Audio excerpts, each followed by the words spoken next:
নমস্কার বন্ধুরা, স্বপ্নাস কুকিং চ্যানেলে আপনাদের সবাইকে স্বাগত। আমার আজকের রেসিপি ব্রেড পকোড়া। বাইরের ভ্যাপসা গরমের সাথে সাথে কম বেশি বৃষ্টি তো সব জায়গাতেই হচ্ছে, আর সন্ধ্যার দিকে জলখাবারে ঘরেতে যদি পাউরুটি আর ডিম থেকে থাকে, খুব সহজে অল্প উপকরণ দিয়ে এই পকোড়াগুলো কিন্তু করে নিতে পারবেন।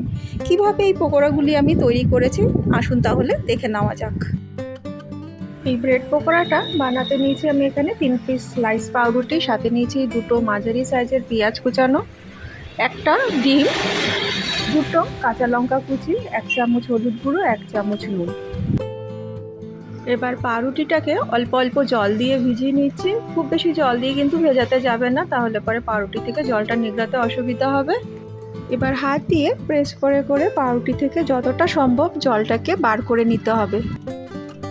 পাউরুটিটা থেকে সমস্ত জলগুলোকে আমি কিন্তু হাত দিয়ে প্রেস করে বার করে নিলাম। এবার এই পাউরুটিটা অন্য একটা বড় বোলের মধ্যে দিয়ে দিলাম। পাউরুটিটাকে হাত দিয়েই কিন্তু খুব ভালো করে স্ম্যাশ করে নিচ্ছি।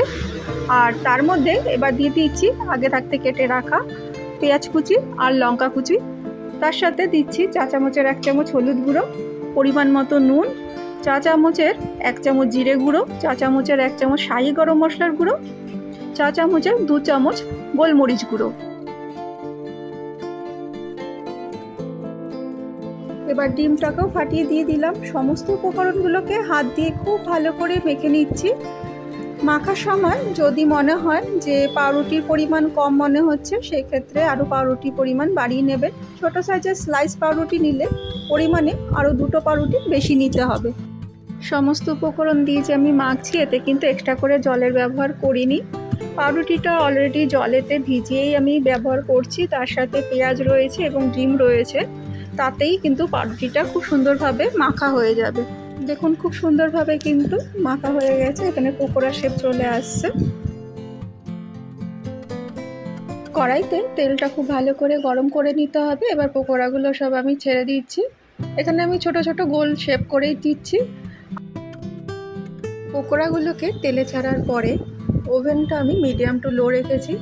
হাই ফ্লেমে দিলে পরে খুব তাড়াতাড়ি উপরিভাগটা লাল হয়ে যাবে আর ভেতরটা কিন্তু কাঁচা থেকে যাবে, তাই মিডিয়াম টু লো করেই পকোড়াগুলো সব ভেজে নিতে হবে।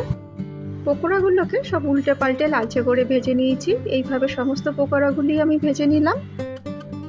পাউরুটির এই পকোড়াগুলো খুব মুচমুচে হয় সেরকম নয়, এটা একটু সফট পকোড়াই হয়। আর এখানে কিন্তু সমস্ত পকোড়াগুলো ভাজা হয়ে গেছে। এবার তুলে আমি সার্ভ করে দিচ্ছি। খুব কম উপকরণ দিয়ে অসম্ভব লোভনীয় স্বাদের এই পাউরুটি পকোড়াটা কিন্তু খুব কম সময়ের মধ্যেই ঘরেতেই তৈরি করে নেওয়া যায়। আশা করি আমার আজকের এই রেসিপিটি আপনাদের ভালো লেগে থাকবে। যদি আমার আজকের এই রেসিপিটি আপনাদের ভালো লেগে থাকে, অবশ্যই একটা লাইক, কমেন্ট আর শেয়ার করবেন। আর নতুন নতুন ভিডিও পেতে আমার চ্যানেলটা সাবস্ক্রাইব করার অনুরোধ রইল। সবাই খুব ভালো থাকবেন, সুস্থ থাকবেন। আবার দেখা হচ্ছে অন্য কোনো দিন অন্য কোনো ভিডিওতে।